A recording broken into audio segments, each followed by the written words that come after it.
Frihed er en menneskeret og en grundlæggende værdi i det danske demokrati.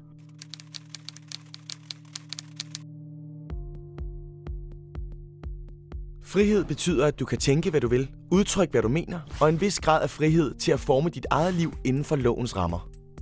Det kan være svært at forestille sig et liv uden frihed. Men der er millioner af mennesker verden over, som ikke nyder de frihedsrettigheder, som vi gør i Danmark. De grundlæggende idéer om frihed i vores del af verden stammer fra oplysningstiden og blev formuleret af den britiske filosof John Stuart Mill. Vi har frihed til at tænke og tro, som vi vil. Vi har frihed til at ytre vores personlige mening, og så har vi frihed til at organisere os, som vi vil, for at fremme vores egne interesser, eksempelvis i foreninger og politiske partier.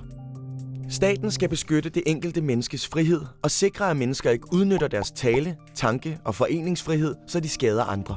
Derfor har staten ret til at begrænse vores frihedsrettigheder. I 1939 blev der sat lovmæssig begrænsning på ytringsfriheden i forsøget på at beskytte de danske jøder. Paragraf 266b kaldes i daglig tale racismeparagrafen, og vi diskuterer den stadig.